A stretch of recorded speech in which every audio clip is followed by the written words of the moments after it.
वट सावित्री व्रत विवाहित महिलाओं द्वारा मनाया जाने वाला प्रमुख उत्सव है।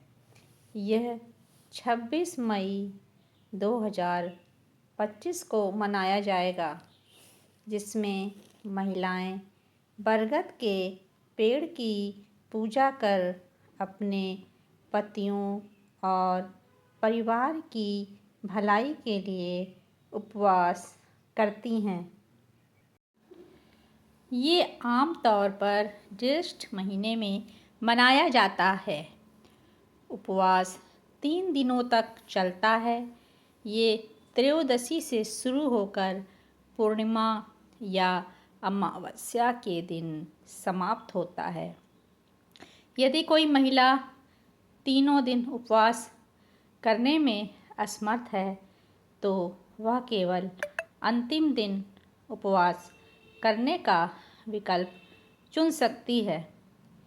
इस व्रत का उद्देश्य सुखमय और अस्थायी विवाह का आशीर्वाद प्राप्त करना है। इस वर्ष वट सावित्री व्रत 26 मई 2025 को पड़ेगा। इसका शुभ मुहूर्त है प्रातः 5:25 से प्रातः 7:08 तक, सुबह 8:52 बजे से सुबह 10:35 बजे तक, दोपहर 3:45 बजे से लेकर के शाम 5:28 बजे तक है। कहानी के अनुसार देवी सावित्री इतनी समर्पित थीं कि उन्होंने अपने पति सत्यवान के जीवन को बहाल करने के लिए भगवान यमराज को मना लिया। परिणाम स्वरूप विवाहित महिलाएं वटवृक्ष और देवी सावित्री का सम्मान करती हैं और अपने परिवार के लिए उनका आशीर्वाद मांगती हैं। वट सावित्री व्रत के दौरान महिलाएं बरगद के पेड़ की पूजा करती हैं, जो 3 प्रमुख देवताओं ब्रह्मा, विष्णु और महेश का प्रतीक है। महिलाएं अपने पति के लिए सुरक्षा और सौभाग्य की कामना के लिए इस अवधि के दौरान उपवास करती हैं। यह उत्सव पूरे भारत में खुशी और श्रद्धा से भरा हुआ होता है।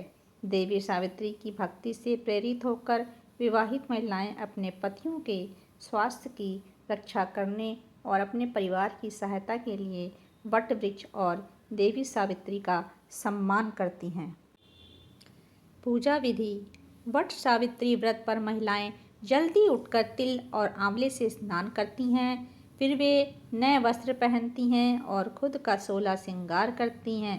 3 दिनों तक उपवास करने वाली महिलाएं इस अवधि के दौरान केवल जड़ों का सेवन करती हैं। बरगद के पेड़ की पूजा करते समय वे चारों ओर एक पीला या लाल धागा लपेटती हैं, जल, फूल और चावल चढ़ाती हैं और प्रार्थना करते हुए उसकी परिक्रमा करती हैं। यदि आप बरगद के पेड़ के दर्शन नहीं कर सकती हैं तो आप लकड़ी या प्लेट पर हल्दी या चंदन के लेप से उसका चित्र बना सकती हैं और पेड़ की पूजा कर सकती हैं। पूजा के बाद अनोखे व्यंजन तैयार किए जाते हैं और दोस्तों परिवार के बीच साझा किए जाते हैं। वट सावित्री व्रत के दौरान ज़रूरतमंदों को दान देना बेहद पुण्यकारी होता है। कई व्यक्ति उन लोगों को धन, भोजन और कपड़े दान करते हैं जिन्हें सहायता की आवश्यकता होती है।